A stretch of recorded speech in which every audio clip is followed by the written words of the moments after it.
I'm interested now in what your questions are, what your concerns are, how we can use this time together to talk about what agencies, what adoption agencies can do. And some of you probably, how many of you represent adoptive agencies? And how many, all right, you're half. Watch that. Molly, watch that. I mean, I saw, I noticed that. Took a while to get it out there straight though.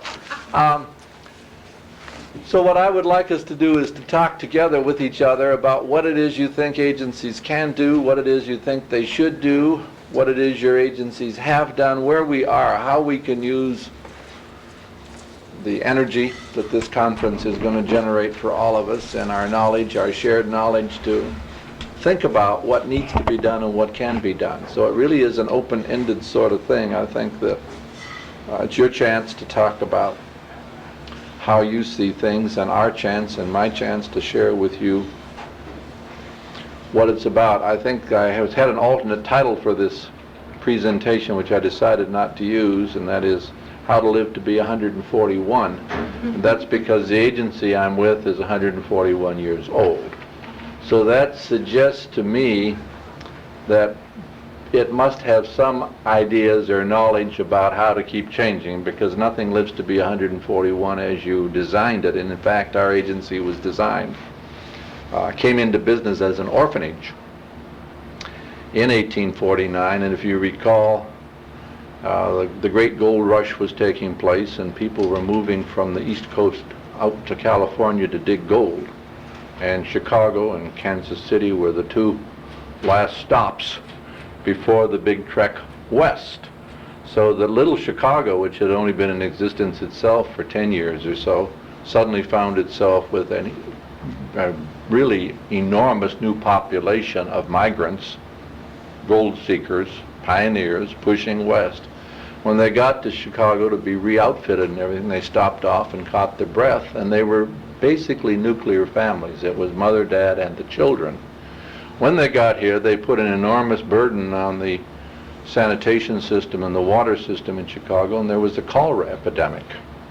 So that a lot of the families' parents were killed by the cholera and left the children. Now back east, if mom and dad died, the children could go to Uncle Ben and Aunt Susie and grandparents. But if these are orphan children in Chicago, 1,000 miles away from Boston, if you will, and homeless. So that the good ladies of Chicago, the founders of my organization, put together the Chicago Orphan Asylum to take care of these children. And I think one of the reasons that we may have succeeded was they were, even at that early date, very careful to formulate their goals and their mission statements broadly. And this is what I was trying to say this morning. The narrow focus is fine to accomplish a goal, but if you don't have it couched in a broader mission statement, you're going to go out of business when your goal is achieved. And if you're only going to take care of orphan children, we'd been long gone. And the mission was to take care of children whose families were unable to provide for them. So that originally that was the orphans, and we've been able to adapt that, you see, to move from orphanage to foster homes to adoptive homes to family preservation, to whatever direction we need to go as an agency. So I think that's one of the ways that agencies stay alive, is by defining their goals accurately but broadly enough to accommodate the changing needs, because no one would have predicted in 1835 that Chicago's population would be tripled in 4 years. It just happened. Nobody, that, as I say, the infantile paralysis, March of Dimes people didn't anticipate that there'd be a vaccine. And we may not be anticipating that adoptive records are going to be open. Now, that's a conviction. I can't say it with certainty, but I really feel so certain in my bones, because as you travel around the country a lot, as I do, and you hear people talking, and when you pick up the New Yorker magazine and it has an article on open adoptions, and you do the whole thing, when I talk to AP, there's different. One sells tea and the other sells words. I spoke to AP, which I did just this morning. The lady was a reporter, and you know, I really feel badly for reporters to try to get hold of a complex idea and present it my way, you know, our way. So I'm critical of them, but I'm sympathetic. I think, gee, suppose I was a reporter and I had to call somebody on the disposal of nuclear waste. You know, give me 5 minutes on that and I'm going to write it and put it in paper.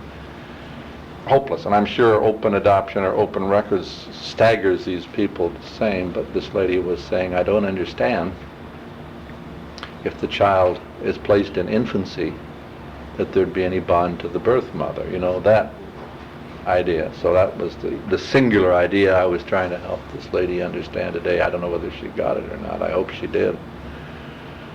But anyway, I'm talking, and I said I was going to give you a chance to talk. I'm still... Somebody put a quarter in, and I have another half hour on that quarter on that meter, I guess. I'd like to ask a question. I know you did. Yeah. Would. About 4 or 5, I'll start with. I think you also, she's going to pick on me, and I hope she does, because I said this morning, that this lady probably has done as much to change the way my agency is operated as anybody, because she won't rest, you know. Well, what I would like to know is, does anybody have any idea how many social workers are here? Has anybody taken any counts? Does anybody know how many have registered? There is, that information is available. They have the registration. There's a trick, though. One of the things, and we also have the membership of AAC. The problem is that they may be wearing more than one hat, and the registration does not at this point indicate. Now, back home, the AAC records give people, you can get it from the AAC records. But from the conference registration, as I understand it, it depends on how they chose to register. Because I originally was scheduled to go into another workshop when I saw this one. I thought, no, I want to see actually how many social workers are coming here to ask about change for their agency. And boy, am I disappointed. Well, you're not as disappointed as I am, because I worked hard, I thought, to get them here, and even in my own agency, and I can be critical of that. There were quite a few that I was on registration this morning. Quite a few? Okay. Now, I would have thought they would have come to something like this to see how to get changes Yeah. for their agency. There's one from my agency that I know is here, and I told her not to come because she knows what I'm going to say anyway. But I had thought I'd have 4 here this morning, and I have There were 1. three that checked in from the Cradle Society. That's good, but why Good. aren't they in this room now? This is what I'm talking Well, about, not here at the conference. I understand. They ought to be here, but, you know, again, when you have competing presentations, this may not be where they need to be. They may be at some other level in terms of their own. Is this the only one? You're not doing this? I'm doing one Saturday, Oh, too. okay. But, you know, I would think it would depend on their level. I don't think I'm a social worker, but I administer the program. I don't think if my workers were here, They'd I come. don't think anyone would have chosen this. I don't think. No, I don't think they would either, and it's really kind of a boring subject anyway. Because I would have wanted to see how It's a boring subject, basically. I mean, people are going to say, oh, gee, there's a lot more interesting things than there are in terms of affectual, emotional things. You know, this looks like it's going to be head stuff. You're right, for newer ones that... And they need the other stuff. Direct service people need. Absolutely, absolutely, you know. What agency are you with? Children's Service Society of Wisconsin. Okay, and you're with, I'm with Families First out of Atlanta, Georgia. and Sally, you're now professionally? Oh, professionally with the University of Washington, Mhm. continuing education in social work, so. Okay. You were going to raise a comment or make a Well, I comment, was Carol. just wanting to get into I have a whole lot of things I'd like to talk Please, about. that's what we want. That's what we're here for. Don't waste time. We're just. And since I sort of waited a little bit of time to see No. if anybody else wanted to... Please jump in. She said she had a whole list of questions. She's had one. It's your turn. Okay, go ahead. No, go ahead. Hey, Don't worry, take I'll- turns. Yeah. Okay, we can take turns. I'm also a social worker, and I teach at McGill in the School of Social Work there, and it took me a long time to get a course in substitute care Mhm. instituted in the program at McGill. And I have to tell you that that was an extraordinary source of frustration for me, especially as David Kirk had done his original work at McGill years and years ago. The other thing about it is, as we all know, I think substitute care is the one thing that social workers have sort of primary responsibility for, and I still couldn't get a course in There's substitute care. no course in my school. Well, There's nothing about adoption we in our curriculum. got to do something about it. The other frustration I had was when I made the proposal for the course, nobody could understand why adoption was considered substitute care. So that's okay. That's a little bit about me. My question is, I gather that yours is a private agency, This is true. private-funded agency. United Way funded, and through contributions, money we raise ourselves, yeah, as Okay. opposed to a publicly funded agency. Well, I'll start with a broad question and see if I find it difficult to think that that adoption can be really handled by the private sector. Okay. I can elaborate that, but maybe you know right away where I'm Please do. coming from. Please do. I think that any time money has to exchange hands and it involves adoption, you have a distortion in the service because there's going to be a vested interest. Now, I'm quite clear about that when it's individuals. I'm a little less clear about agencies, and especially since I know you're associated with a private agency. Money doesn't I'm not as clear about that. Okay, but- And what I'm thinking about here is that I think adoption, one of the things I've learned from this movement is that adoption is a very complex and complicated process. There have to be a range of services available, both to see if you can keep families together. If you can't keep them together, if they're going to be separated, then they've got to be kept together in some form, and some forum and some way. And there needs to be a lot of support for that, for the adoptive family and for keeping the biological family ties, and so on. And so it has to be a full-service agency, it seems to me. Right, I agree. Okay. And So my that's a bit of- agency is, Okay. and no money exchanges hands. We don't charge fees. So And that- how does that work then? Do you have government funding? we raise money, we collect money, we get money from the United Way, we have a fundraiser and benefits and all of those things. Our adoption program, the only public money we get for the adoption program is through a special contract that we have with the Department of Children and Family Services, which relates to the placement of minority children, because that's the largest number of kids that are not being placed in Chicago. So the state agency, the public agency here says, if any private agency will help us place some of these black infants for whom we're having trouble finding homes, we will underwrite the cost of that child's care in foster care during the time you're looking on the new incentive thing on a decreasing basis. In other words, the longer the kid stays, the less we're going to pay you. You follow? So there's an incentive to get the child placed. The incentive is. So you're starting to make my point. All right, keep coming at me. The pressure then is to get the child out of foster care Right, and presumably into an adoptive home. correct. Where is the resort? Where are the services for the birth mother and the birth family to be able to take this child back? The contract is to get the child in either to return the child to the birth family or into adoption. But your agency wouldn't be the one that would be We trying would. to help We would. the birth mother We do. find the resources? We do. Are you thinking about, mine's a private nonprofit agency also in Wisconsin, where interestingly enough, the public agencies, some are starting to charge fees and some are getting out of the adoption business. And the move really is privatization. But there, in that environment, there's a real difference between private nonprofits and private for-profits. And the private for-profits, I have a clear bias in this, but have fewer service. They are adoption agencies, and they charge a lot more than we do. We're a full-service agency. We provide the birth parent services, and we have counseling services, and we have foster care services, and we have everything. The foster care services are funded by? Those are funded by, for the babies, that's United Way funded. That pays for that. I'm not leaving, I'm just moving. Easier for me back here. Keep coming, Carol. All right. That is important.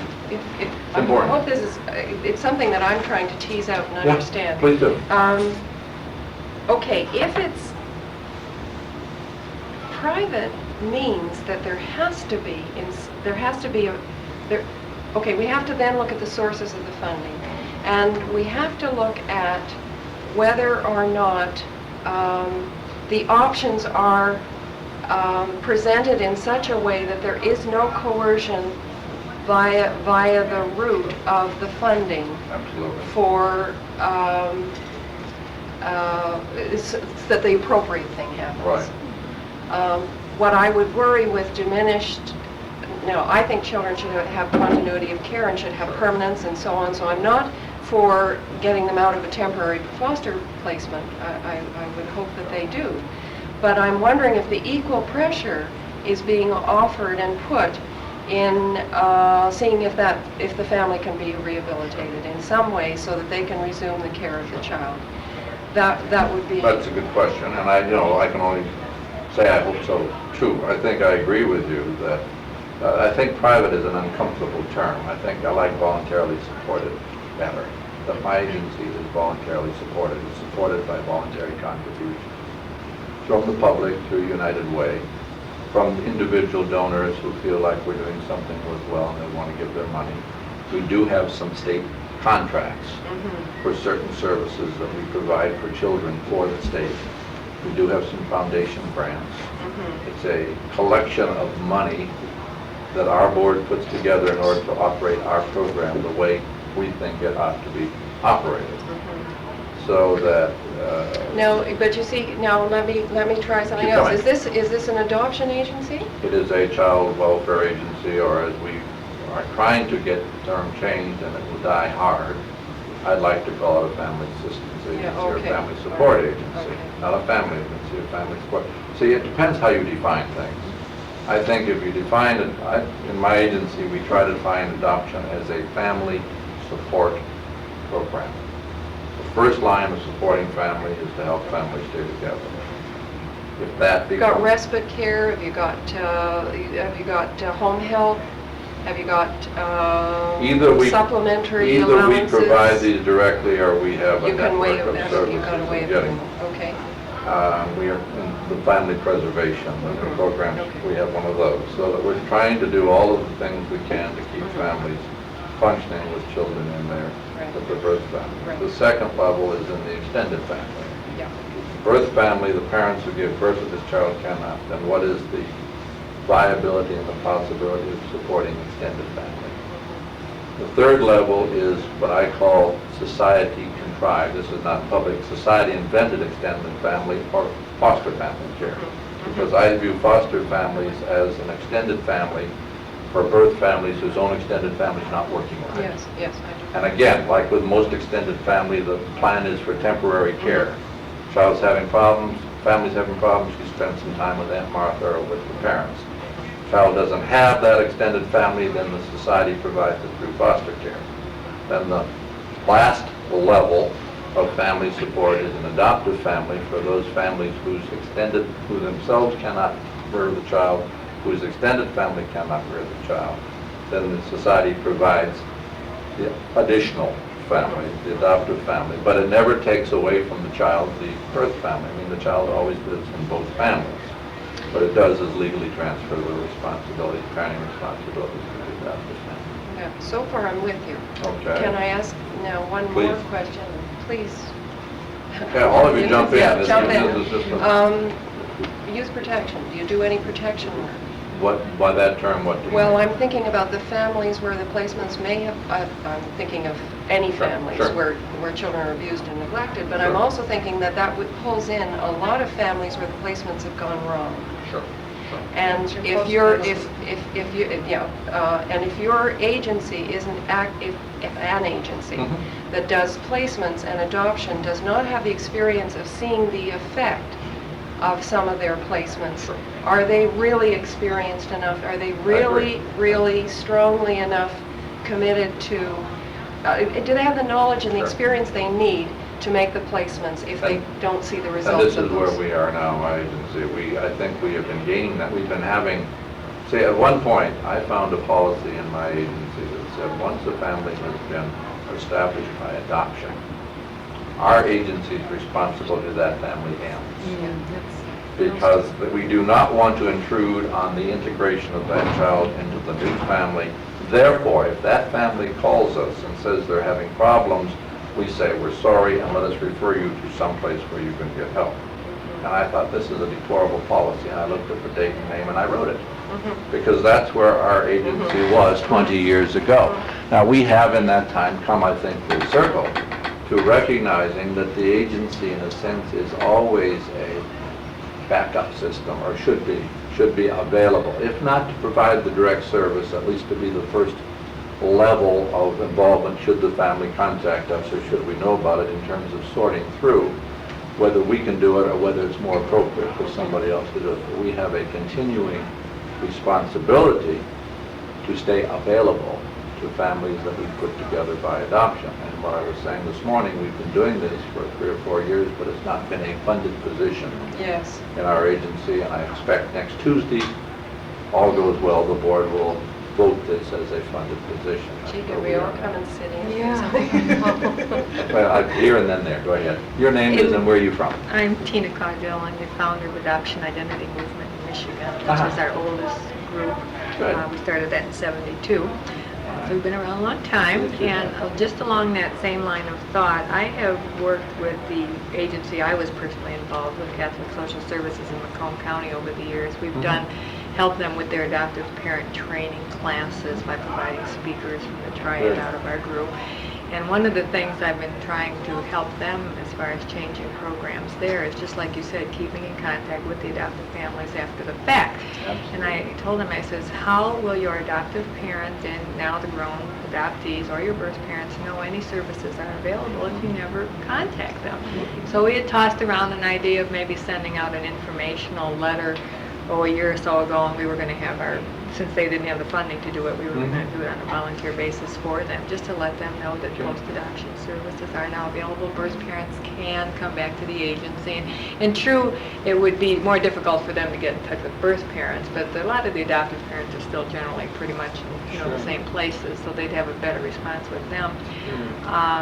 But what I find over there, because one person has been in charge of the agency and one person has been in charge of the court records in that county for over 30 years, getting them to change or try to incorporate any ideas is a very difficult situation, as you know. And it's funny, I worked in the corporate world for General Motors for 20 years. I'm now in the nonprofit world in mental health. And my paid jobs as far as that goes. And so I've learned in that transition the difference between for-profit and nonprofit, and as you say, funding, and how you present programs to your board. So I know how the system works now, and I was just trying to, would it be proper, or can this be done to develop a package and then ask that agency to let me present it to their board as a possible program idea, as an outsider and not being a board member myself? Or would it be better I get myself on their board first? No, either way. I don't know how willing they, I always feel insiders can do more than outsiders, because if you're part of the team, they may give you at least a hearing.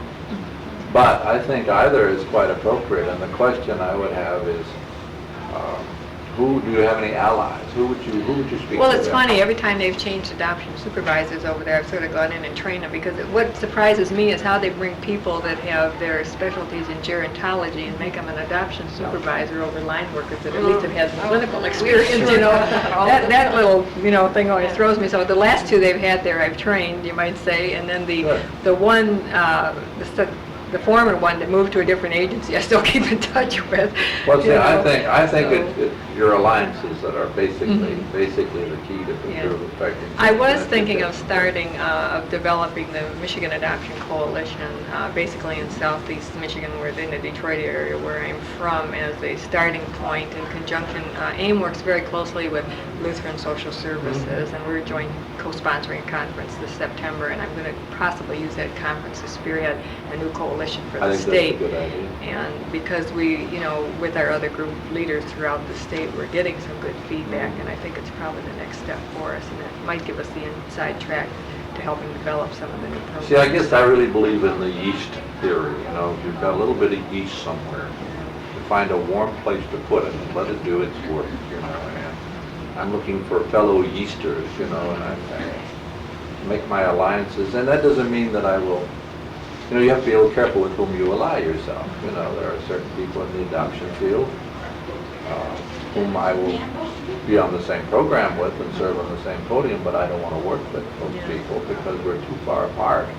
And I'm not going to sit and pray and wait till these people retire. I mean, I've Absolutely waited not. 18 I mean, years you may be- already, you know? You may They should hasten be close to you may be retirement, hastening but- the retirement by putting pressure on. I There can't could be. stand this lady And anymore. as Get out. I've, you know, told our members, I said, you have got to learn to be pleasantly persistent, Ah. but do it, you know, consistently. Absolutely. It's your That- job that- to educate, you know? That pressure is so important. As an agency person, it is so important, you know? Mm-hmm. When I think of, well, in any of the changes, you know, when the first people came to us who wanted to adopt a child who was not a healthy infant, you know, my question is, what is wrong with them? You know? And they kept coming, and then I thought, well, you know, there must be something wrong with these folks. They don't want a well baby, you know? And then the pressure comes, and well, they don't seem to have anything wrong with them, you know? And after a little bit of pressure, a few people, then you say, what's wrong with me, you know? And then you begin to change, whether it's around anything. And people came back, adopted, the first adoptive searchers that came back, you know? Aha! They've had a terrible adoption, and they're going to try and straighten it all out by finding their birth father. They really are wacky, and then, hey, they weren't so wacky. Now, maybe some were, like I said about the prophets, you know, the people who scream first may be the ones that are labeled wacky, or they may be wacky enough to scream. Do you follow what I'm saying?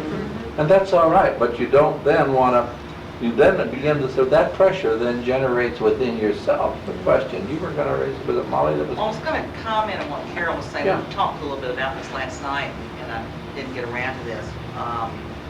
We have an agency in Jacksonville, it's Children's Home Society, and they say they're a non-profit, but they are a profit. You know, they spend all the money they make, but what is happening with them, you know, they're the biggest agency in Florida. They have offices all over, and they do not call us adoptees, which is interesting. They call us former legal wards. Oh, no. I mean, Real touchy on that one. But when I, you know, first got involved like 10 years ago, they were very close. You know, even today when you go to them, you get on a list and you have to wait 6 months. You have to pay $70 for you're not identifying. And then if you want them to search, they'll put you on another list, and that's about a 3-year wait. It's just, they're trying to outweight you is what it is. They were what I would call a multi-service agency. Okay. Well, along comes all the money from the state. What we have seen them do gradually, they're getting out of adoption because they have found out that they can make more money by keeping children in care. They do not intend to do any adoptions. All of a sudden, all their plans for permanency for children have ended. yeah. So that's, I mean, they might have started out kind of where you were, but at some point in time, they took a direct left. Yeah. And they're getting out of it because they're saying that adoption is too expensive. See, I think that's a very valid point, and it ties in with what you were saying, Carol, and I didn't mean to leave that unfinished. Two things. The agency has to have funding to survive, and if it doesn't have public funding, then, and there's a danger if it does have public funding, because the public agency then is subject to a whole lot of stricture and control and bureaucracy Priorities. and political process. The value of the private agency, the voluntary agency, is its presumed flexibility and its ability to circumvent some of the bureaucratic process in order to do what needs to be done, in theory. Now, so in order to do that, it has to sustain itself through some source of funding. And to do that without being beholden to the funders or chasing the dollar. And if you don't chase some dollars, you're going to go out of business. And this is a reality. In my agency, we are constantly wondering whether this is a proposal that we should go for or whether we compromise ourselves in terms of our integrity or our mission. You know, and quite frankly, the bigger the bucks, the easier it is to compromise. That's a reality too. You know, if somebody offered me funding for my agency for the next 5 years, as much as I need it, if only I would, I'd listen very carefully to what they were asking me to do, you know. And I'm not saying that we all would, we both might. So there is a constant pressure, not only as Molly says, in that agency are some voluntary agencies going out of business, but equally as questionable in my mind is a sudden switch of voluntary agencies to the so-called identified adoption. For a long time, the voluntary agencies were very clear that the agency adoption was superior to a independent adoption, a non-agency adoption, because of certain safeguards. Now, originally, they may have been around confidentiality, but more recently, it has been in terms of the range of services that were available to both the birth parent, the child, and the adoptive family after it was formed. All of a sudden, some of these same voluntary agencies are finding the identified adoption very attractive. That is, you, an adoptive couple, find you a birth mother, and you decide that this is a good match. And they're masking this, in my perception, under the guise of open adoption. Now, it is that, so it's very hard to attack it, because I happen to be in favor of open adoption. But what they're saying is, we have found a match, now we go to the agency, and you, the agency, provide that range of service for us, which is fine. But here comes the catch. The agency are saying, we'll do it for a fee. And the agencies need to be saying, yes, we will do it, because you're entitled to the same services, no matter how this adoptive family was thought of or conceived, or what the degree of what you're entitled to, the range of services that the community provides. But the agencies then are charging for this, and what that really is saying, I think, to a lot of middle class and upper class families is, go find your baby, and we'll sanction it for a fee. And that's, that's the worst reading I can put on it. And you see, it distorts. There's no, again, we don't have freedom of we don't have Absolutely. equality of access, because this is something that's available just to the people that can afford Absolutely. it and who have the resources to go and find the Absolutely. baby. Absolutely. You see, I still come back to my problem with this, because whoever is paying the fee, however far back or however Right. far removed, is in some way calling the tune. Or as you say, if the agency is strapped for money, Sure. as you say, you can't help but be affected by Now, who's paying. let me argue with you then. Yeah. How is that different for the public agency? Okay. The same thing is true. Well, yes, except that I think with a public agency, the mandate of a family service agency, the mandate has to be the state taking responsibility for the child and for the best interests of the child. So their mandate is much broader. It cannot be constricted by whatever, obviously I'm talking ideally, I know. No, fine. But it cannot be restricted by whatever the board, whatever the mission statement of the agency is, or by, the restriction of well, it can be by funds, but that's another thing. Funding and law, by and the law. restrictions of the law. Yeah, well, but the public good and the public in most of our societies right now, we do say that the state has a responsibility for children. We're not acting it out because we are permitting all kinds of private arrangements, and in that sense, it's a contradiction. But most of us will give lip service to the fact that the state is responsible for children, and particularly must move in when children can't be cared for by their own parents. So it seems to me it has to do with a mandate, that a mandate can be much broader and much less subject to vested interests if it's the state that is in charge of the care of the children. The other side of, the other part that I wanted to comment on in terms of what you were saying was the accountability. Now you're talking bureaucracy, and I understand that, I understand it only too well, but there also needs to be legislation where each of the public-funded agencies are responsible to the consumers and the users of service, which means then that adoptees, foster children, foster parents, everybody can get on the board, can in some way influence and get up and say, and even if they can't get access to the board directly, they can go to the press and say, I'm being persecuted, or I'm being denied access of information, and that agency is responsible. Or it seems to me, again, I come back to the fact that anytime there's private funds, there's vested interests. Okay, what are some of the rest of you? Jump in on this. How does this? I just was remembering that when our family first encountered Child Care Society, they were the only adoption agency that we had ever heard of who said right up front, and that was 20 years ago, our client is the child. And that was like, oh wow, that's a revolutionary idea. And it seems to me, and I just noticed you wrote it again in here, I have remembered that over the years as I've worked with adopted parents and with agencies, and I've said, used childcare as an example. This is the mindset you have to zero in on and keep all your policies focused on that thought. And, you know, I think that's what he's talking about, that when you argue with the board, or if it's the state and you're arguing with Children and Family Services or the legislature, what is adoption about? Who is the client? And that helps keep you honest, I think. I don't know, that's always seemed to me, it's made things clear to me. In his case, in childcare's case, in terms of placement, the primary client was the child at that time. Evolution has taken place. The client is the triad. We now know that. It's a constant balancing act, I guess. I don't know how to answer you, but I think there. I keep thinking about how all agencies say that. They've all said that. The client is the child. Oh, We no. all knew No. Now that they really, didn't the person then. that came in with No. the dollar bills, you know, that was getting the baby, that was the But client. they don't always get what they want.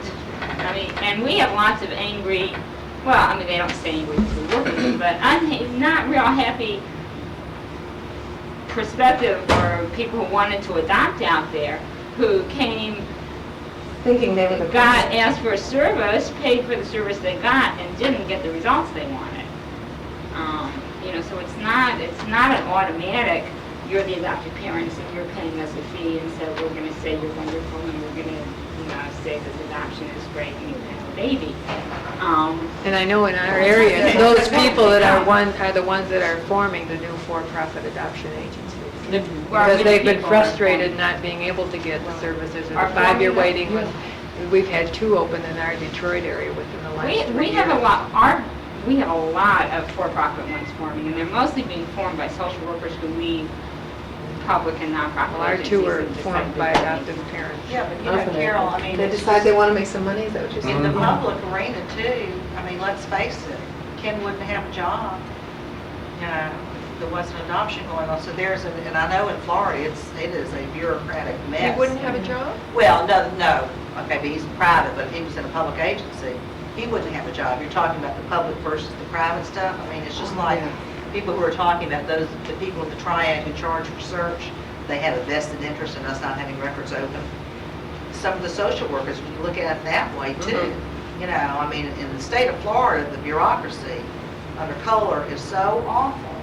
It is like a self-perpetuating thing, and there are a lot of jobs created because of it that don't need to be, and it's almost as if they create this one position to do this, but they have somebody else over here working to do just the opposite.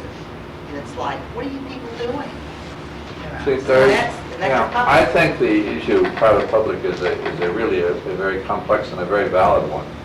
I don't know of a situation that works real well either way. I have been in areas where there was essentially a statewide public agency and that was it. The problem with that is they usually are underfunded and overstretched geographically, and the quality of the service is not good. And I've been in areas where the private agency has been the dominant agencies, and I think the questions that you raise are very valid. Who finances them and who gets service, and how do they make... See, the biggest distinction, I think, between the public and the private agency across the board is less in the funding, although that's important, than in your capacity to be able to say no. You can restrict intake at any point so that I can serve whomever I choose, within the limits of the law on licensing, and the public agency has to serve everybody else, so to speak. And that's a critical variable, and private agencies can abuse that. And I've been in states like in Illinois where there's a constant tension as to where that line should be drawn between the public and private. And I've been through so many reprivatizations and republications and who does what where, and I've not found a situation where it works well. I think your points are very valid. And what I like to get to my own thinking and move beyond that. And the real question is, how should adoption be funded? What would ideal funding be? If you could write funding for tomorrow for adoption, how would it be? How would you make it, quote, fair? How would you provide the range of service? Let's say that money is no object. I'm Nelson B. Rockefeller, and I'm going to give you whatever money you need to fund a comprehensive service that includes adoption. What does it include, and how do you go about doing it? And I'm not sure that we'd even know how to do that. Go ahead. Well, first of all, I'd say thank you very much for your money. I You're think most it's welcome. terrific, but I'm not going to accept it All right. because I can't believe that somewhere down the line there aren't going to be some strings attached, because I don't think, for example, that you're going to be very happy if I start to say that youth protection has to be also part of what I do. That I've got to follow. You see, no. You said the answer that we have to be able to say no. One other way we have to be able to say no is we have to, as social workers, be able to turn down a couple who come and apply to be adoptive parents, who bring all their pain and all their profound grief that they cannot parent. And you're very clear that that's terrible, and you sense that and you know that.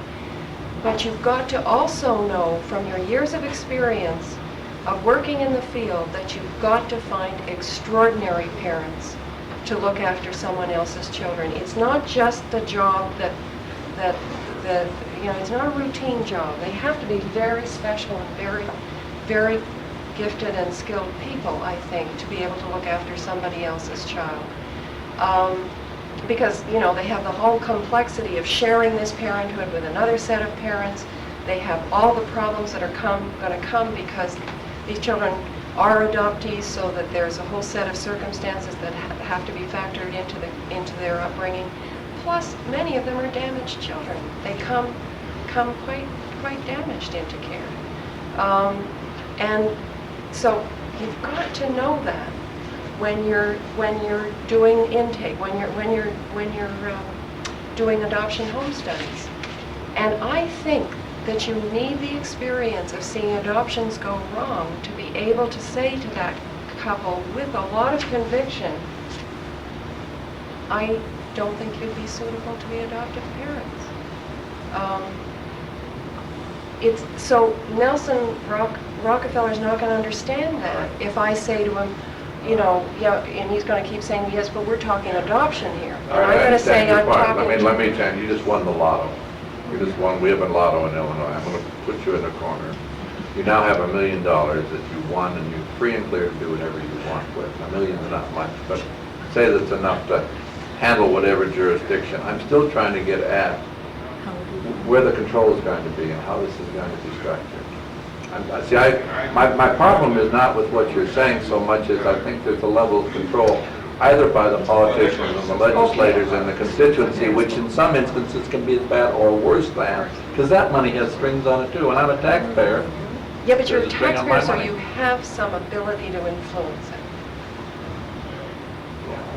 If I won the lottery and I had an agency, one thing is make sure that I had more people in the agency that were in the triangle themselves, who had All right. lived adoption. See, I think this Yes. is the sort of thing, Yeah. I think this is the sort of thing that would make a difference. Well, when social workers make placements until they had visited, How say, long some does special needs adopted families. Yes. A lot. How long does the adoption agency keep up with a child after they adopt it out? They no longer know nothing about it? Right, depending on the agency. Now, again, I can only speak from my own experience. The money that my board is going to give the program next Tuesday to fund a post-legal adoption services position. It's a cumbersome term, but you know what I'm saying. We have provided 3 or 4 different types of service to families that have adopted, but not all at the same time and not as a funded position. We have borrowed staff and time and whatever to do it. One of those services has been all of the issues around search and reunion. That's borrowed from some caseworker who is not theoretically supposed to be doing that, so the board is saying they should be placing children, but that's one of the things we're going to solve. Another is to provide ongoing support for a family immediately after they have adopted the child. I am terribly concerned, and this happens in our public agency and in some private agencies, that an adoption is not consummated because there still needs to be service given, and once it's consummated, the funding stops. So what you do is deny the child the security of the home and the family, the feeling that this is their child to the extent of the parenting responsibilities, while the agency continues to provide service. So I think you need to consummate when the family is psychologically ready and continue to provide the services. So this will allow us to do that. The third level is when a family calls at any point and said, we adopted from you 3 years ago, 10 years ago, 20 years ago, 40 years ago, and we have some difficulties. Can you help us? The agency needs to be free and able to respond to that request. Whether they are the service giver or not, if that's where the family comes, then they have an obligation and a responsibility not have the funding to respond, and either to provide the services that are needed or to make sure the family can get them. And the fourth level, I'm getting to your point, I think the agency has an additional responsibility, and that is to offer services even when people are not asking for them. As part of the homesteading. As part of the homestead, and let people know that not only can you come back in a crisis, but we've done this in the agency, we know that being an adoptive parent is going to be difficult. If it's a healthy baby and you got them at infancy, you still got problems that other families don't have and concerns, and therefore we're going to provide for you services. Hear from us. 6 months down the way, 2 years down the lane, 4 years down, we're picking critical points. It is my perception that 6 months after an adoption, any adoption, there's a crisis. It is my perception as children reach certain developmental levels. So we're going to provide services. We're going to have open meetings, and we've done this. We hired someone to provide a series of Saturday morning meetings. We work primarily with minority, with black families. And there was a terrible myth circulating that black families would resist involvement with the agency around this kind of support because they are more threatened by, quotes, the white bureaucracy and the white structure. And I said, that's not true. And they said, prove it isn't true. So we just sent a letter out to 50 families, black families that adopted from us, and saying, we know as adopted families you may be facing certain concerns and problems that other families don't face, and you might like to talk about these. We're going to have a series of meetings on Saturday mornings on such and such a date, from such and such a time. You're welcome to come. We had 23 people just show up.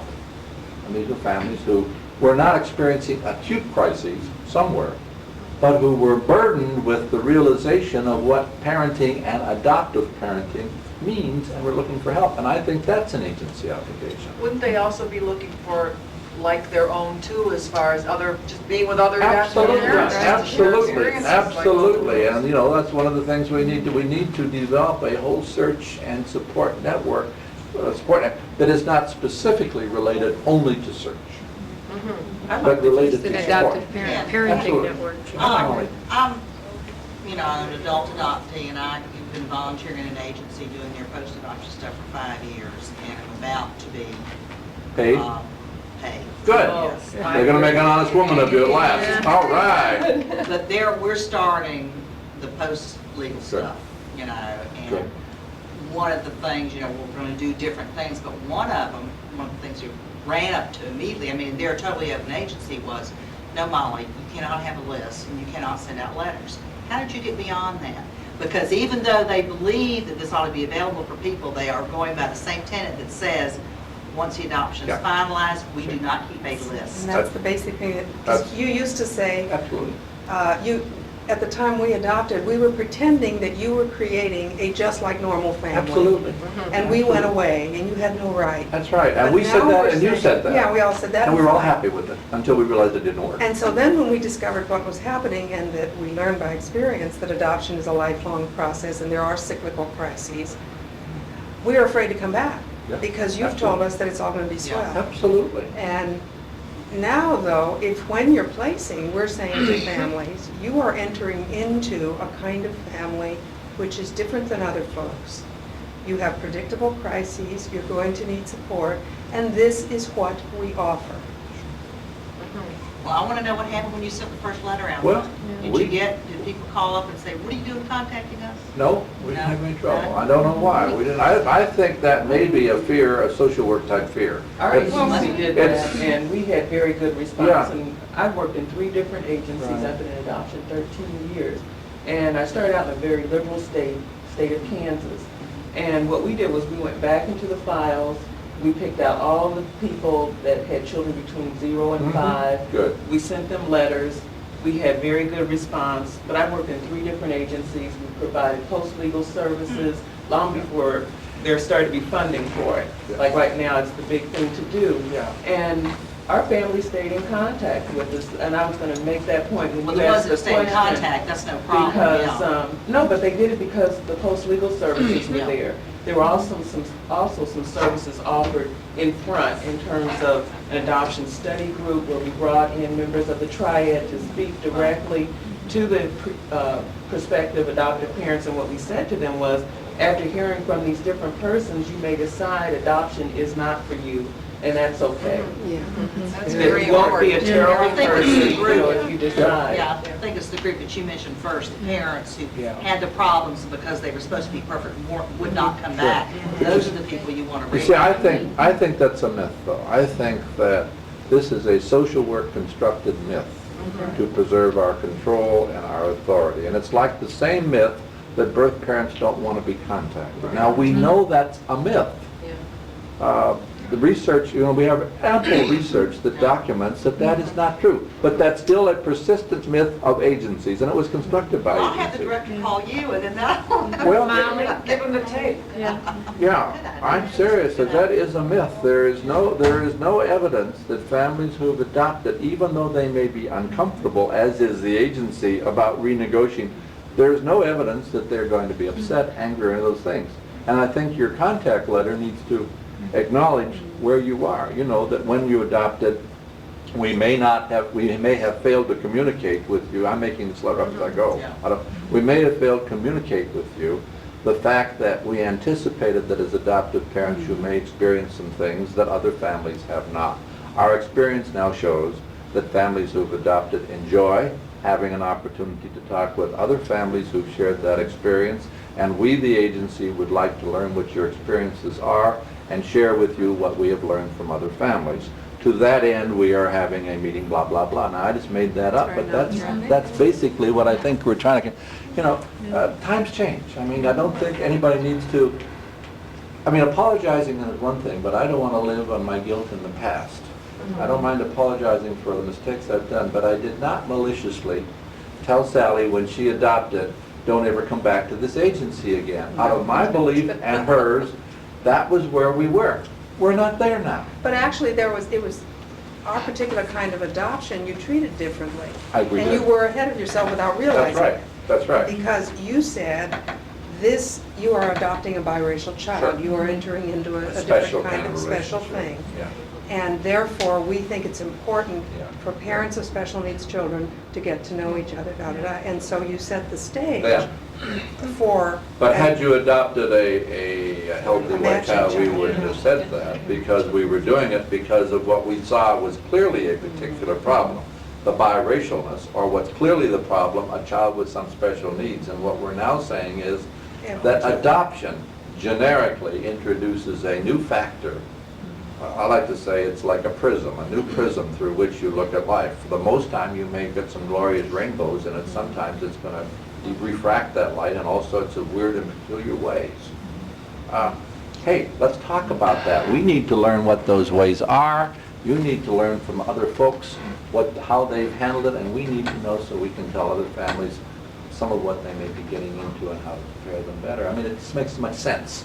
Yeah, I've been in the movement 12 years too, and I think that, a lot of people that first come in say, oh, it's so slow, and it is slow, but I finally see progress, like you working for an agency, which is what I would love to do, not as a volunteer, I haven't volunteered up to my wazoo. I would like to, Your wazoo's not. my wazoo's up here. Oh, okay. I'm a little different. But I I really think that a lot of the agencies really need to work with these, just like I said before, and I'll repeat it 1,000 times, they really need to get in touch with the groups and let the groups work with them and educate them to death, because they really need to hear it from us. We're the only ones that have lived it, and it's no matter how many seminars you can go to and bring the information back to them, it's still only you saying it. Bring the adoptee back with you, bring the birth mother back with you, bring the adopted parents back with you, and keep sending out that stuff. We work with Bensonville Home now too, and she's told me many times that a lot of people are really sitting on the fence about open adoption until our panel comes. Once our panelists come to talk, which is part of their, pre-adoption program, that's an absolute, that you must go to that. And it has really knocked them off the fence, and they are not afraid anymore of open adoption after they hear what the adoptee has felt all these years, that the birth mother is not going to be stalking this child, is not going to be, living, waiting to grab it back. And they just feel that it's been such a, wonderful thing to have, and it is. It's the best way to go. And like you were asking before about educating schools and stuff, we've sent out brochures and things to schools saying we would love to talk to any classes. It starts out with like humanity classes in high school and health classes, and the kids are funny when you first go there because they're shuffling their feet like, well, I'd rather be anywhere else than here playing basketball, and you think, who care about adoption? And there might be 2 or 3 kids in the class that are adopted, and they particularly are the ones that are really uncomfortable because they don't want to talk about it. They don't want anybody in the class to know they're adopted. And it's really weird to see them afterwards, how they really start paying attention and how they really, I know somebody, there was this girl that got pregnant in school, and we need to get them then. We need to get those teachers. And, send it to the school saying that we have a group, and this group would like to come, and we don't charge schools, because we just feel we would love to volunteer our time, take a class, and let them hear us out. Let them ask us questions. It works real well. We've got to educate them. Catholic Social Services in the Detroit office last November, the way they did this, they put an announcement in the personal column of the Detroit Free Press just stating to the effect that CSS is holding an open forum for adoptive families who have gone through their service to discuss that specific one with some changes in the Michigan law that we helped institute last April. And I think just to get an update or something, but it was very basic, and they were hosting it, and they just gave the time and day. It was an evening we can thing. do that, the church build, so we can do that. And it worked, and it seemed, I had a conflict of dates that night and wasn't able to go to that particular forum, but I heard they had a pretty good response of close to 150 people. And then plus contacting your adoptive parent support groups that you have in your area and networking with them to get some of their list, or let them say, we'll give you the information, you mail it for us, so that way you don't have to. Molly, Yes. another thought. My idea of looking for allies. Do you have or can you find a family who is adopted who represents the very group that your executive or your board feels is going to be offended? Do you follow what I'm saying? Find such a family and let them co-sign the letter with you, or even sign it. As a family who adopted a child from Children's Home Society, and then let's send the letter out, so that in a sense it dilutes the fact that the agency is intruding on them, because the adoptive parent is saying, hey, this has been my experience, it probably has been yours, let's get together and talk about it. The problem with that is, where do you find the family? Have you got the family out of the file and you can't go in contact? That's Do you have a support group in your... Oh, yeah. Is there an adoptive family in the support group who may have been an adoptive family from your agency?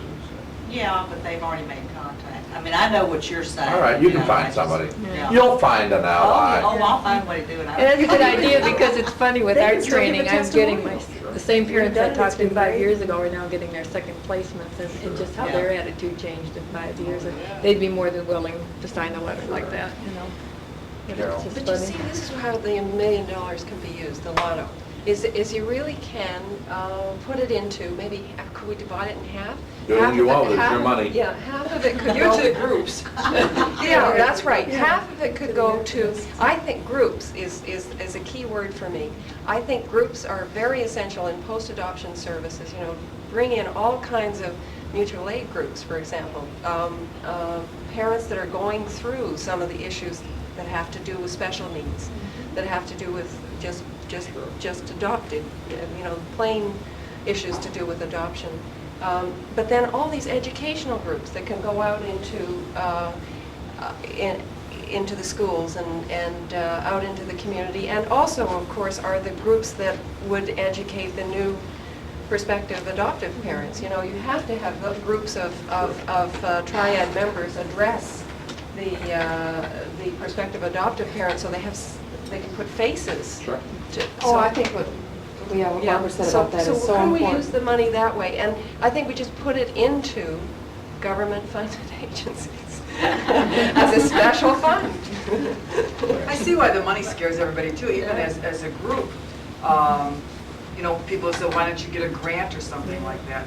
Because my group is really run like a dictatorship. I mean, we have a board, but we don't really ask their approval on it. We get together, you know, once a year or twice a year. But Sue and I usually say, what do you think of this? Yeah, it don't sound bad to me. You know, anybody have any objections? Take over the group, it's yours. You know, we don't get paid, so we don't, and nobody else can do it. So, I mean, and it really works. It works better for us. But if we had somebody saying, now you must do this, and you must keep very good minutes of all your meetings and do, who's got time for that? I wouldn't have time to put people together if I had to do all that other stuff. And I had to be so accountable to everything. You know, I can't be that accountable. I'm just always worried about the vested. I mean, let me think. I think of two examples that happened recently. One is that as I was preparing for this conference and the presentation that I'm going to make, an obstetrician that I know very well and who knows some of my views was talking about how he's been so much affected by talking to me, and that now when he thinks about making a placement of a baby, you know, he talks to the birth mother and asks her to make sure that she doesn't change her mind. And he talks to the adoptive parents, and he tells them all about some of the problems that might be coming ahead. And I mean, apart from all the other problems with that, he said to me, but you know, Carol, this birth mother is really in some problems, She's starting to wonder if it's the best plan to give up her baby. And he said, I've really been able to help her with that because, you know, of course it wouldn't make sense for her in her circumstances given the fact. And so I've been able to sit down and help her and see that really this is the best plan. But, you know, I mean, and he feels very much like he's very enlightened. Very in control. So that's one. Then the other story that happened just very recently, I was just at the Ontario Association of Children's Aid Society meetings, and I was talking to a worker who's doing some terrific work in post-adoption services in Halton County, which is just outside of Toronto. And her job, though, is placements of children in adoption. And she said to me when we were talking about this issue of public versus private, she said to me, oh yes, Carol, but you know, our agency has to close the lists. You know, we've got too many people waiting on the list to adopt. And so I'm so glad that there's people out there in the private sector that are going to take care of all of those adoptive parents who can't adopt. And I thought, you know, that's a social worker saying that. You know, that's a social worker that's saying, you know, no, I'm not going to try and solve the problem of, you know, the total picture in Ontario or the total picture in our county. I'm just going to ignore all of that because I mean there can be all kinds of creative ways. Carol, you know what that reminds me of? We gave a talk one time to future Lutheran ministers. It was a girl in our group who was an adoptee who was becoming a female minister, which is, you know, kind of a new thing. And she wanted us to talk to all these other future ministers that were in school and just about ready to graduate and become ministers. And actually, they're going to be doing a lot of counseling because they're going to be ministers. So we took a panel, and one of the questions they asked us was, well, what do we do if we get a girl that's, you know, in a pregnancy and doesn't know what to do? Or what can we do for an adoptee? What do we tell an adoptee who wants to search? And I said, send them to us. Oh, were they relieved? They wouldn't have thought of anything like that. They just think they have to handle everything. They're just supposed to do, well, I'm supposed to know about every problem that's going to come across this church. And they won't. And it doesn't dawn on them that the non-professionals could know anything about it. What would we know? Yeah, we've only lived it. Yeah, that's the worst thing. I have a question. As you know, with each agency, they're governed by their board of directors and so forth, and trying to get like agencies operating under like policies is a very interesting project or goal. In our Tri-County area, we have CSS in Detroit doing some intermediary services. CSS in Oakland was for a little while, but screwed up, so they sort of closed that off. And then CSS in Macomb won't even talk about it. You know, and although these are all Catholic Social Services, do they have, and I haven't checked this far, and I probably should, even though they're an individual agency with their own board and their own funding, when they are a like group, are they still governed by their hierarchy Yeah, I'm now. that you can appeal to? I'm giving some support to Carol's point now, because one of the problems with the voluntary or private structure is that each agency values its autonomy. Right, yeah. And They although operate I can't independently. speak specifically for that organization, but I suspect that there are certain broad guidelines within which the agencies are all supposed to work. But each of them will immediately argue for its own. It's different here because we're closer to Detroit, therefore we have to do thus and so. We have to serve more people here, there. We're serving the suburban, and whatever the rules are, they're going to bend and shape them. And I think that is one of the things that happens with voluntary agencies, is that the voluntary agency cherishes and values its autonomy. Because I wondered if it's worth it spending more time and effort working Well- on the very bottom level or going straight to the Well, upper management, you know, as I said Like the archdiocese today, or my own something. feeling is you find your allies and then you work toward the top. If the change is going to come, it can be at the top. Now, if you happen to know the bishop and he's a friend of yours and he can say, do it that way, your problems are over. But by and large, it doesn't work that way. And I think you work, and I think that you find allies and you look for what the common is. And my question is, do those people in those different agencies, are they talking with each other about some of these things? And they're the ones Yeah. that should ask. Well, I know rather this than you. particular group does meet quarterly, or monthly, I Yeah, guess it is. and I would so- let them, I would introduce them with somebody, say you have a friend in Macomb, Mm, say, but gee, it seems to me they do it differently in yeah. such and such a place. Why don't you raise that with them and get them? One of our hard problems, I know, of all the groups and the leaders and people that participate is because all of us do this on a volunteer basis and work full-time jobs like the social workers, it has been trying to integrate this. And, you know, you only are allowed so much vacation time on your job and things like that. And, you know, I think that's why the movement itself has been so slow. Not that the dedication and that wasn't there, just but because of the timing. We couldn't constantly be away from our jobs and families to Well, work during the And I'm daytime. not sure it's you been know. slow. And again, this is part of the perspective, Yeah. I guess, of being approaching, I'm almost 40, you wouldn't know to look into. As you grow older, your perspective on time shifts. And when I look at what has happened over the past 10 years, past 15 years, It's I been am amazing. staggered. It's been Now, if you look at it day by day, you feel like you're pushing the rock up the mountain and you're not making any progress. If you look where you started and where you are, you say, wow, how do we get so far so quick? It's an amazing thing. So I don't think we need to apologize for the pace at which we've moved. And I think the momentum is on our side. Not only have we moved a long way, but it's moving faster. Faster. And that's why I'm so optimistic. You know, it's like, Yeah.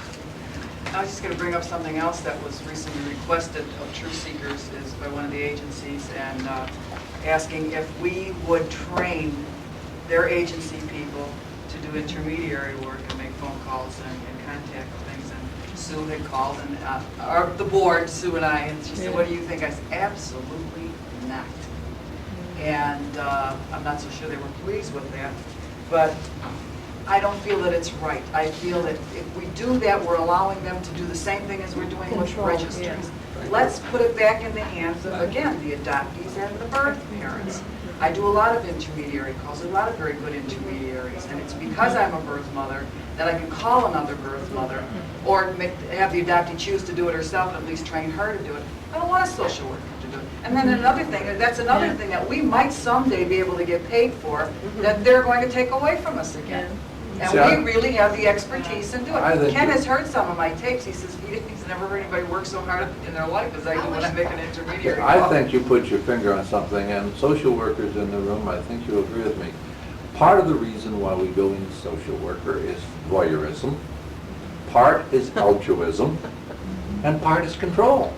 We want to help people, we like knowing what's going in other people's lives, and we like to have some measure of control over them. And I think you have to rest, you triangle people, have to fight that. Now, I don't view myself as a controlling person, but I think I am. I don't see myself that way, and I will argue with you, but I suspect that a lot of people would view that and would view the agency as having exerted undue control over their lives. And when I look again what we were doing, I can see the enormous amount of control we had. And what we're doing now, I'm sure in 2 years is going to look controlling to me too.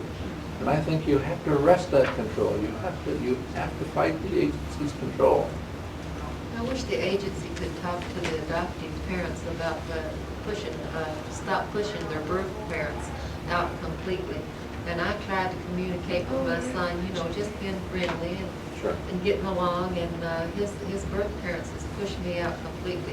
They've asked me not to contact him anymore and accused me of upsetting, and they had to... His adoptive parents? His adoptive parents have pushed me completely out. Now, how old is the child? He's 19. Yeah. You see, this is another issue, and we're going astray, but this is an opportunity That's for the me to crusade say I'm all on the now. things I want to Yeah. say, sure. And I am in a dilemma in terms of the involvement with birth families in, I'm talking about a so-called confidential adoption. There was not an open agreement to begin with. I am in a dilemma about the degree in which birth parents should have an opportunity to be involved in that child's life retrospectively, when it wasn't part of the agreement. And most agencies say, and I think we say, I know we say, I write the policies, that until the child is 18, in our instance, or at the latest 21 in some places, this 25 in our child, state. this child essentially is the ward of the family that's adopted him, and therefore they have a right to make all the decisions as to whether the birth family will have any contact or involvement with the child. And I can understand and appreciate that, but I wonder, Sally, if that isn't another manifestation of the same old denial of reality that we're It's back to talking how about. you do the placement. Yeah. At the time that we had no, we didn't even think about the birth mother at the First time. time that our placement was made. And we had And- dismissed her with, go on with your life comment. Yeah.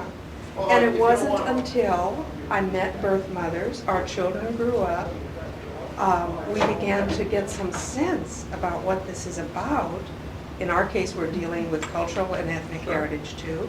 We're saying, oh my God, I, as a mother, have a relationship with that mother. That's right. You were part of the same family. You were Mm-hmm. linked by that child. And that we are indeed linked forever. And as soon as that dawns upon people, you can't help but be an activist. And so the adoptive parent group that I work with now is persona non grata in many adoptive parent circles, because we are rocking the boat and we're saying all kinds of nasty things that are very threatening. But I think we're being realists and we're saying the world has changed, this is what we've learned. So from the point of view of the agency now, when you place, you have to say, Now. this is the reality of the world. Yeah, but see, I'm approaching in my own practice, and again, my agency doesn't have a policy on this, and I will not write one. I'm cornered in there. I don't know what the law is, but I will, until somebody calls me on it. I'm approaching individually, I'm speaking for myself now, my own agency, the point of if a birth mother wants to have contact with the child and he's 6 or 8 or 10 or 12, even if we haven't made that part of the arrangement, or if a child at 6, 8, 10, or 12 wants the contact, whereas I once said, wait till the child is 18, I'm now saying, if this is when the issue is alive, and if adoption is really a developmental process for all the people involved, then why do I want to delay it? And I think this is one more manifestation of my own wish to control and manage people's life. It would be neater if everybody could wait, but people's lives are not neat. So what do you do about the birth mother that you've made this promise to? What do you think should be done about the birth mother that you made this promise to? Oh, I don't have any problem breaking my promises, you know that. I really don't. I just want it said in this room. Yeah. All because right, I let me really say feel that. this. I have no problem. If I am in a room and all the lights are out, and I do something, and the lights are turned on and I found I did it wrong, I'm going to do everything I can to set what I did in the dark right. And if I was operating in the dark and gave you a promise as an adoptive parent or as a birth mother that I would protect your confidentiality because I believed at the time that was right, and I believe something different now, I have a moral dilemma. Either I can go with what I now believe to be wrong lie I told you and live with that lie, or I can violate my confidence in my promise to you and correct things, and I will always opt for the correction. No Mr. question Watson, in my mind. I wouldn't be concerned, but at 16, they carried him back to the adoption agency, told him he's adopted, and signed up for him to get his Indian Children's funds to go to school. Mhm. So when I found out all of that, I wrote him a letter.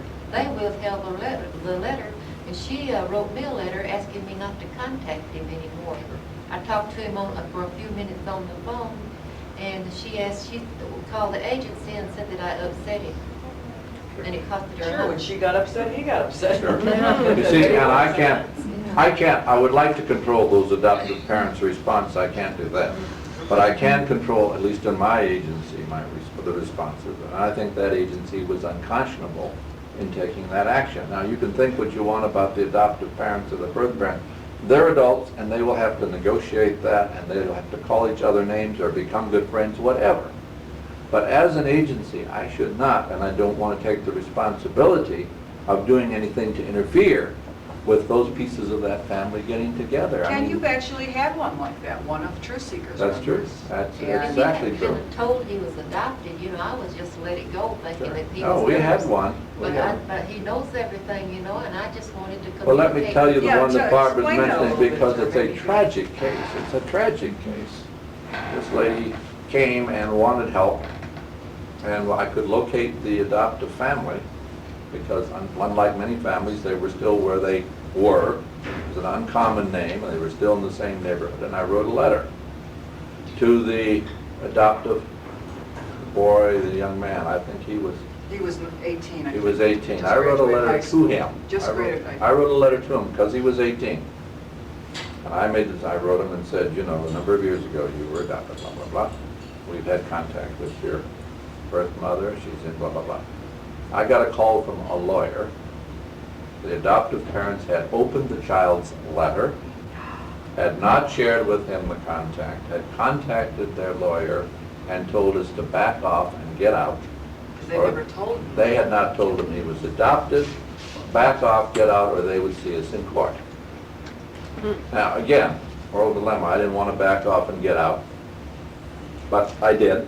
Again, that's an issue of loyalty and agency loyalty. I don't want my agency going to court on that issue right now. It did not seem right. To the birth mother, who said, well, then I will just have to do it myself. And, she knew if I could find them, she could find them. I mean, it's not that hard. Now, why I didn't want to put her through that, but she went through it. It cost her money, time, and anguish, which she shouldn't have to spend. And then it got all gummed up, and it didn't need to get gummed up. Not that my being in control would have kept it from being gummed up, but it would have been easier. I think of another birth mother who didn't want to see her child. And when I went and knocked on the door, she wouldn't open the door. And I slipped a note under the door saying, if I can find you, he can find you. The question is not whether he's going to find you, but whether I can help so it'll be less painful for you. She opened the door. Now, I don't know all the answers, but sometimes it is easier if you have intermediaries, if you have support, if you have a social worker. In this instance, she found her son, and they're still struggling with issues. And that family's still, and they'll have to struggle with those issues because they're adults. But it was a shame that the family took that position and in a sense was not cooperative, just as But the it's a parents shame. have since got together. The two mothers are Yes. talking now. They're talking, and that's a big thing. It's gonna take time. It's The gonna kid is take ju- time. The kid was so angry, and she kept saying, he's so angry at his adoptive parents. I said, oh no, he's angry at them only because they didn't tell him. I said, don't, she was not angry at me. I said, wait, he'll get to you. You'll get to it, Yeah, yeah. and, It's all there. Yeah. And it gets worked out, you know, and again, another illusion that I use, and it's not perfect. First of all, I gotta tell the asbestos, some of you may not have heard the asbestos story. Anybody hasn't heard the asbestos story, raise your hand. Okay, it's good, then I'll tell it again. People sometimes say, you know, you are morally bankrupt, to use whatever words they are, because I'm going back on the word that I made to these promises that I made. And it's all right if I tell people now, but what about all those people in the past, this retroactive stuff? That doesn't cut any water with me, and I use the asbestos analogy.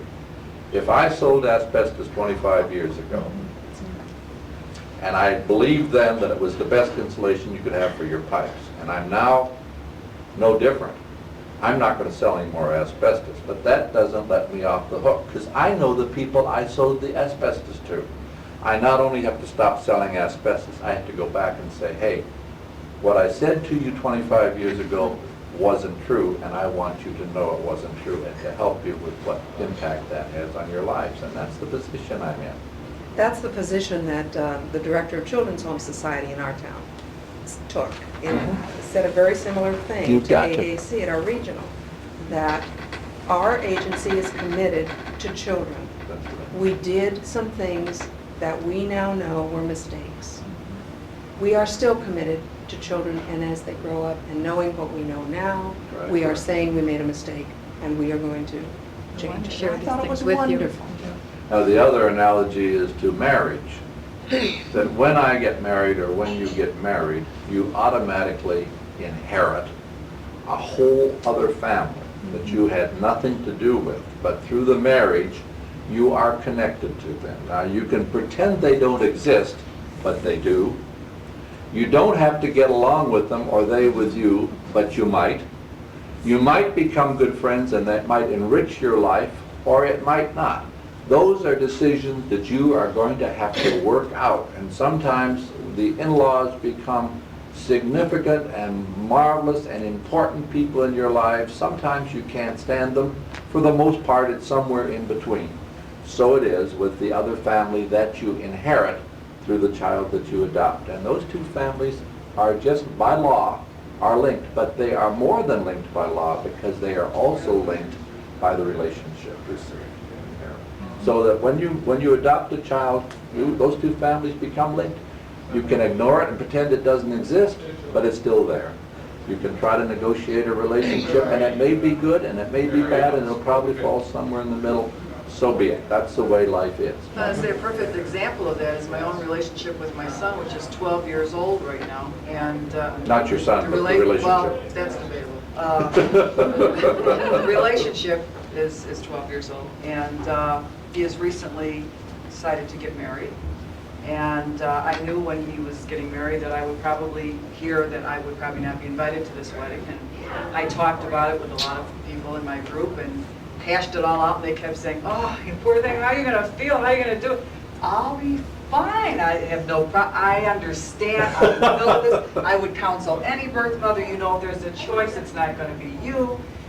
So he was starting to avoid me again, which he does when he doesn't want it, because I'm very, in case you hadn't noticed, I'm confrontive. And he keeps backing off. It's a good thing we don't meet each other on cliffs, because he'd be long gone. But what happened is I took him out to lunch. I left him a message on the machine saying, would you like to have lunch, dinner, or therapy? So he called back and said lunch would probably be cheaper. So we went out to lunch, and after a 2-hour lunch, I have a way of just saying, what are you going to do about your wedding? Since he hadn't brought it up, and I knew it was coming up. And he said, huh? And I said, what are you going to do about your wedding? He said, oh, you're not invited.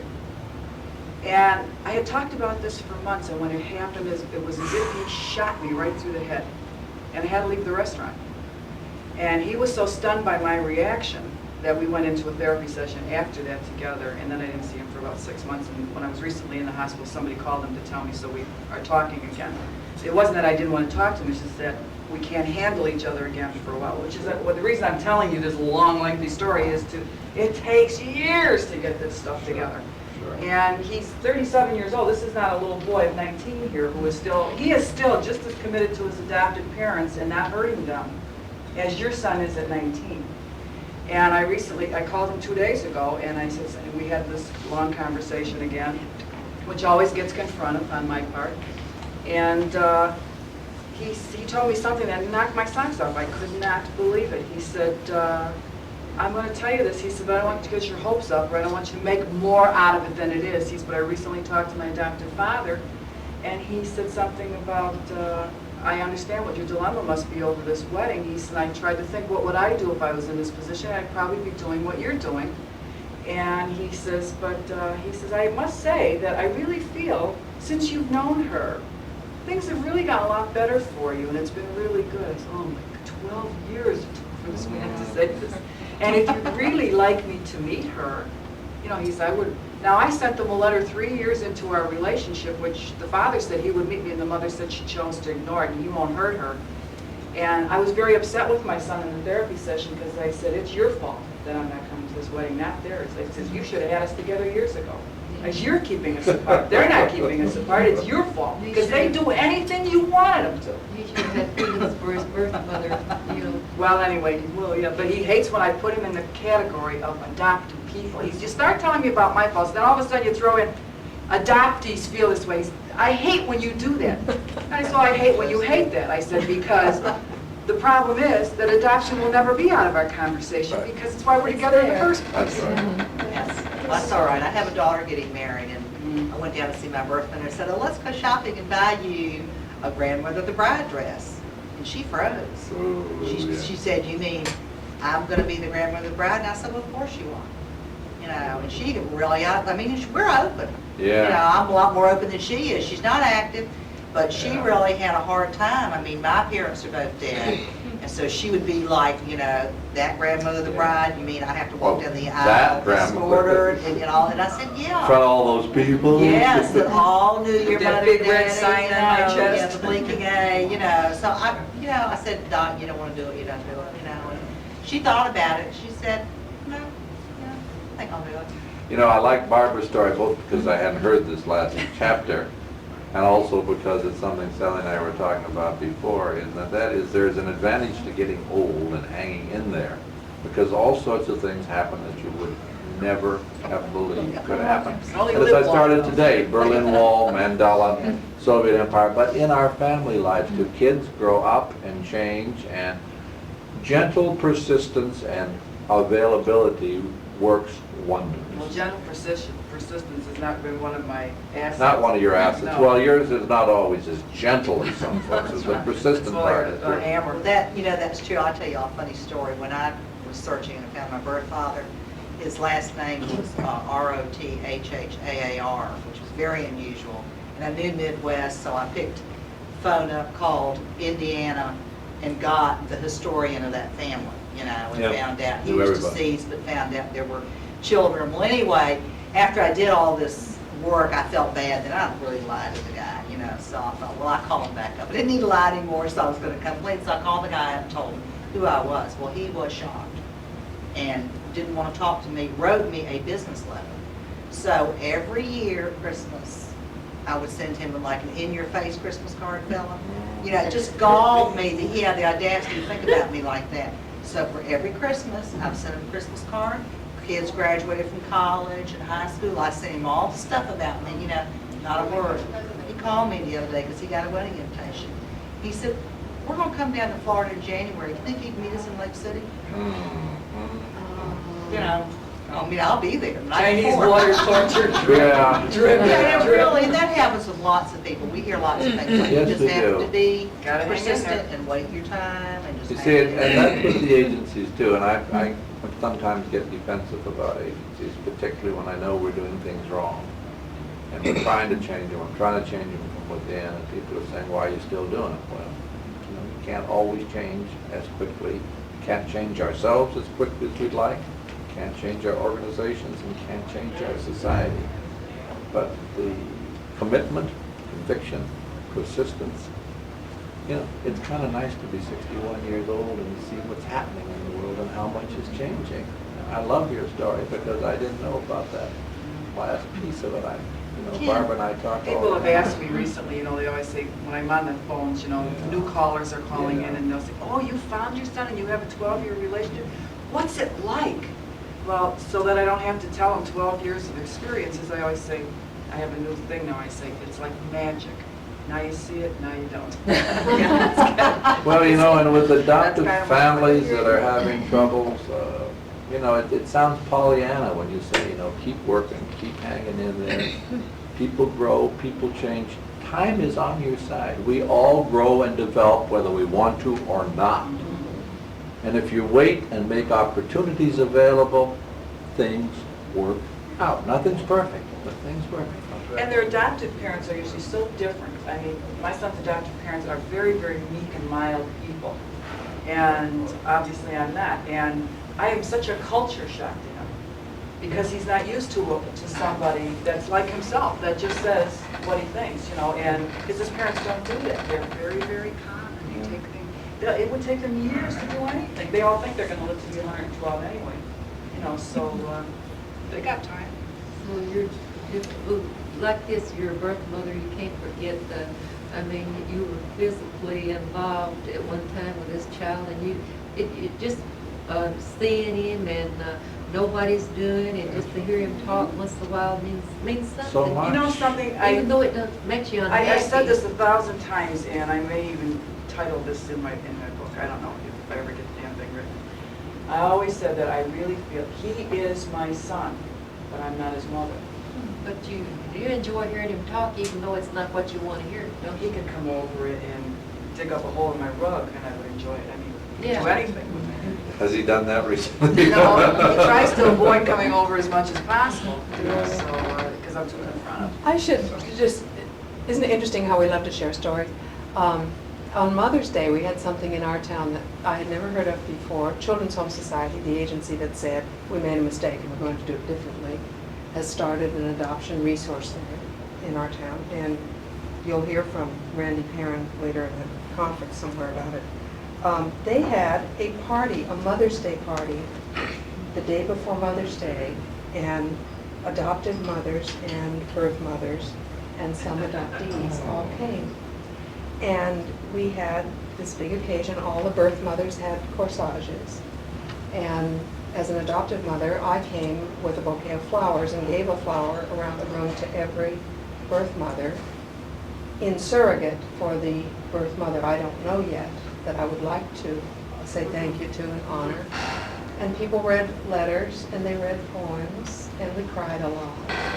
And it was a wonderful experience. And I think that, I don't know who dreamed it up. But it was a great We did thing something similar like that just to get us recently. together. I have a Wednesday night weekly group of adoptees. It started out as a birth mother group and ended up growing into a birth mother adoptee group and works much better that way. So what happens is one of the girls has had contact from the adoptive parents through the agency, and she wants to contact the adoptive parent, but not that much. She wants letters, but she doesn't want to tell the child. So it's kind of ripping the birth mother up. I got him, but I haven't got him, and they'll never let me get near him, so it really kind of bothers her. But it was her child's birth date on one of those Wednesdays.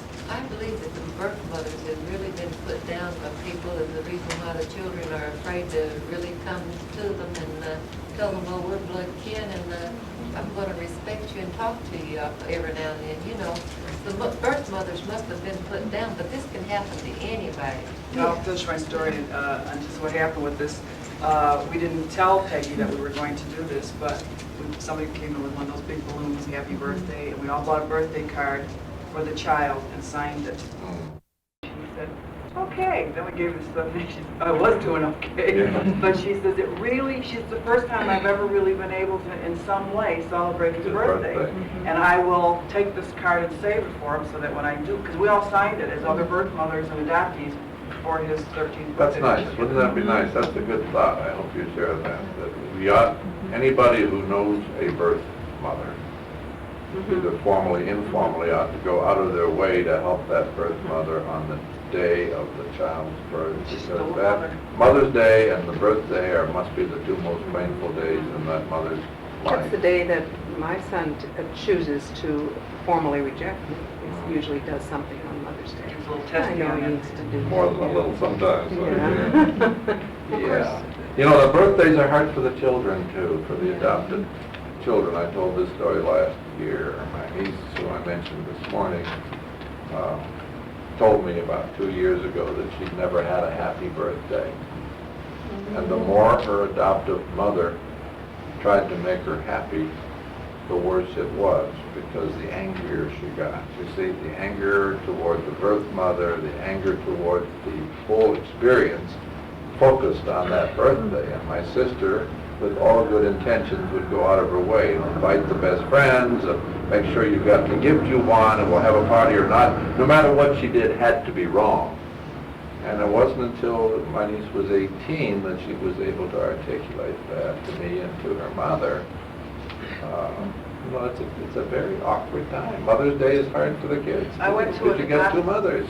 I went to an adoptive parents conference a couple of weeks ago. CHAPA is the name of the group. And I sat in on a panel discussion, and most of the people there were from Alma, and they were all recently reunited people who really knew very little about reunions, about their own relationships, because they haven't had enough experience in it yet. And some of the adoptive parents in the audience asked excellent questions, which were not getting answered. And once they knew I had raised my hand and said I was from Truth Seekers, I never got called on again. So this one particular woman had said that it was funny because she was a Peruvian Indian, about this tall, dark as could be, and she adopted this tall Swedish boy from the time he was a baby. Now they must have been a perfect match, you know, so I'm sure the child didn't feel any difference when he was with this woman. But she says on his birthday, she says he gets miserable, and it's coming up, and she says on Christmas, he's so miserable. She says he's so angry all the time, and she says, I don't know what we can do for him. And have any of you panel members ever felt this way on your birthday? And one adoptee said, no, never have. Well, maybe one Christmas, but that was nothing to do with adoption. That was because I had found out there was no Santa Claus. And asked my mom, she's right back there, my adopted mother is sitting in the back row here. So, I mean, her answer was about as honest as if I would ask my dog. And I approached the woman out in the hallway and I said, have you ever considered, I'm sorry I didn't get a chance to answer you in the room, but I'd like to answer something that you said now. Had you ever considered asking your son to maybe buy a card on that day for his mother, even on his birthday or at Christmas, or make her something, and put it in a box and save it, and say, this is what I made for you when I was 12, this is what I did for you when I was 13, knowing that someday when we meet, she can, it's like something you can present like, she's, I love it, I just love it. He's got to feel and touch somehow, this is as close as he can get now. And you know, if you don't have people in there that have experienced this stuff, you're going to get dumb answers from somebody who met last week and say, well, I really don't know how I really feel about this woman yet. Well, no, and you're not going to right away either. Sure. I was thinking of, you know, your question earlier about should you do something before 18? And Yeah. it sort of relates to Yeah. some of all the Way rest of this before 18. conversation. You Yeah. know, and your moral dilemma and so on about it. Yeah. And it seems to me that some of these anecdotes, and we can think of other examples of kids' behaviors, Yeah. and you were saying something about Yeah. adoptive families that are struggling. Is it not possible, this seems to occur to me a lot, that a lot of that behavior that the adopted kids are showing, and a lot of the difficulty that they're having in adjusting, or a lot of behavioral problems that they're showing is related to their being adopted. And yeah, but of course, but I mean, and being disconnected from their birth family. So wouldn't it make sense Sure. that we've got to start changing Sure, I the think in communication? terms of agency change, that's the next change I would like to make in my agency, is to look at the children that we've got growing up now that are between the ages of infancy and 18 to, you know, the young ones we've already got, or let's say between 10 and 18, kids that we placed before we were really as sensitive, and to begin to work with those families, to approach those families, to write letters to those That's families, right. to let those families know that, hey, there's some stuff we left out when we talked with you. You know you're linked to your child through the adoption, and our experience is indicating that that link is there while the child is growing up, and that maybe there are some ways that we can help you with that linkage now, in anticipation that the child may be searching for his mother or his mother for him at some point in the future. Begin to explore ways. See, what I'm in this group for today is to learn from you what things we agency people ought to now be working on. We had an doing adopted- different, doing better. An adopted parent bring her 16-year-old child to a meeting who says he wants to search, and she's not so sure he does, and she's not so sure she wants him to. And the funny thing is, after the adoptee comes to the meeting, they're usually the one that walks away and says, I don't want to do this now. The adopted parent says, gee, I was getting all excited, well, this would be a great idea now, and the kid is not talking about it anymore. For one thing, they're testing the adopted parents to say, are you really going to help me? And when they hear the adults say, I don't know if I can deal with all of this right now.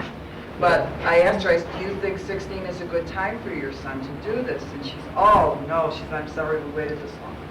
We should have done this when he was 10 or 11. Yeah, that's the most. Girls in Nashville are. Yeah, see, when we start... That's the kind of thing I think the agency could tell right off. When we get our new paid position, when we start group meetings, we're going to also have parallel meetings for the children.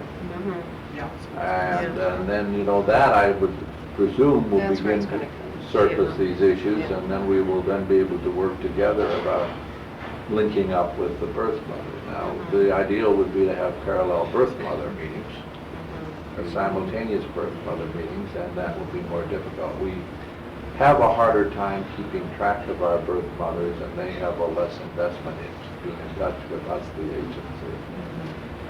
I work with Paula Randy, and I do it for Family Resource Center. And she works with a lot of kids at Forest Hospital, which are adopted kids that are in trouble, and psychologically in trouble.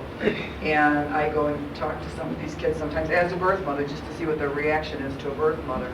It's a little tougher for them because a lot of these kids have been abandoned. They're not normal infant placements. These are kids that really have some real problems. And so Paula decided to get the adoptive parents. I think there was 8 couples and their 8 children, 8 adopted kids, and the kids were anywhere from 8 years old to 11. To hear 4 birth mothers talk. 2 birth mothers had not yet found and had children 12 years or younger. 2 of us had already found and had reunions for many years. And Paula says, don't be surprised now if some of these kids won't sit still because they're very hyperactive. A lot of these kids are on medication, and these kids that can't sit still. And we gave a 3-hour presentation, and those kids didn't move. They did move, and one of them, which was 8, then they wanted to go around the room and ask each one of these kids how they felt about listening to the birth mothers.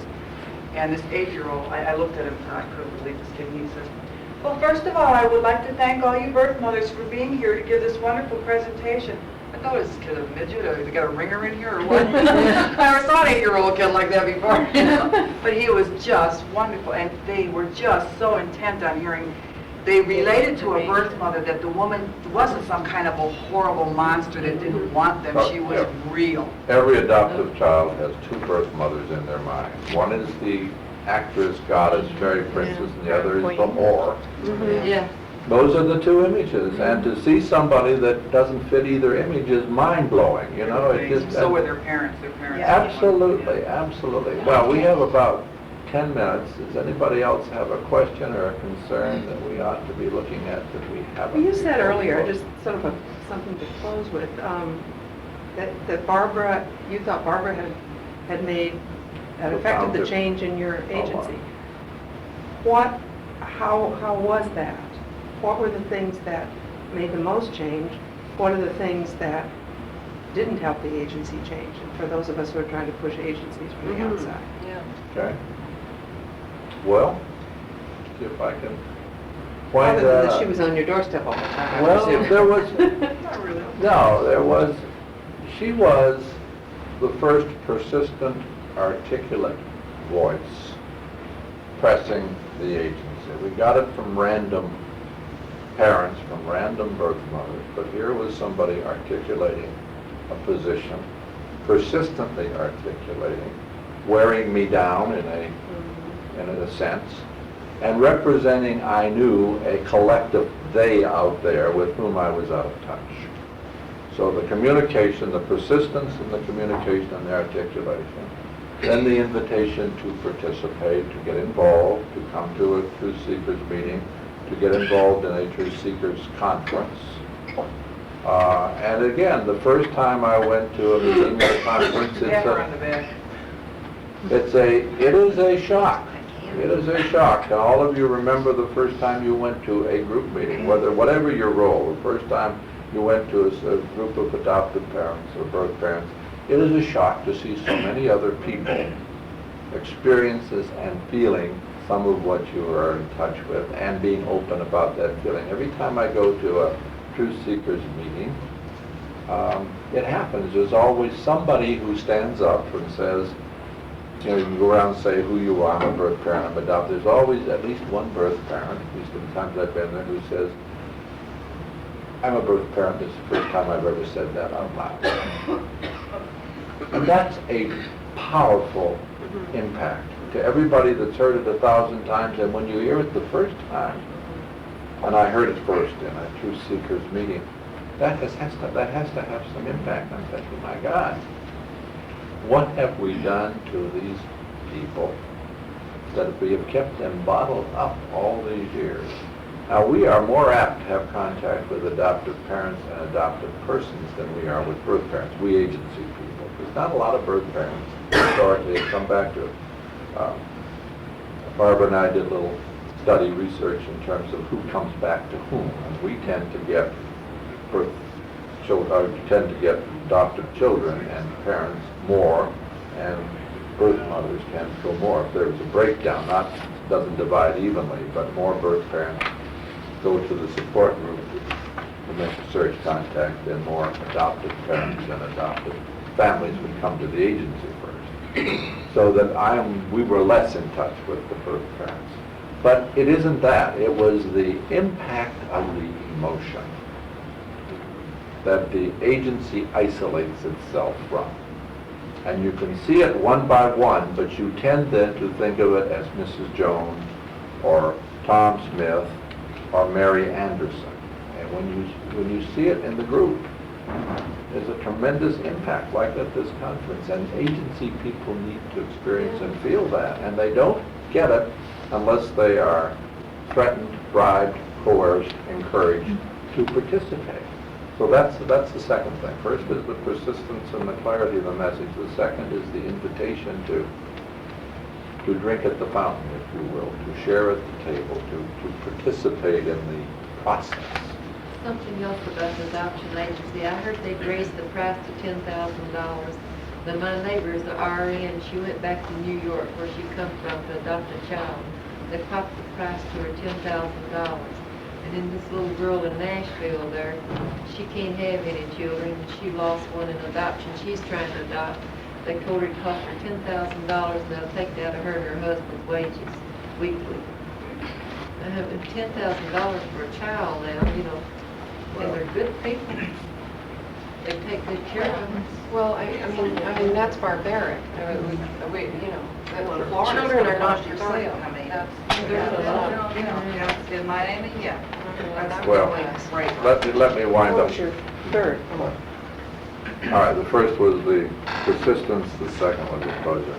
And the third is a matter of, let me see if I can say this the way I want to, of alliance, the matter of trust, the matter of cooperation.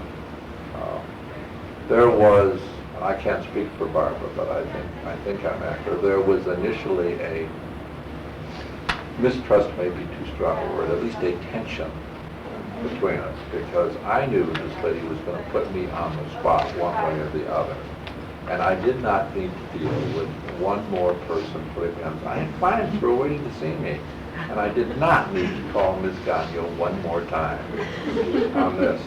And from her end, I think some tension too, that she had dealt with agency people, and lots of them, and she was used to their position. So we both approached each other from a stereotypical based point, but was based on our experiences, you know.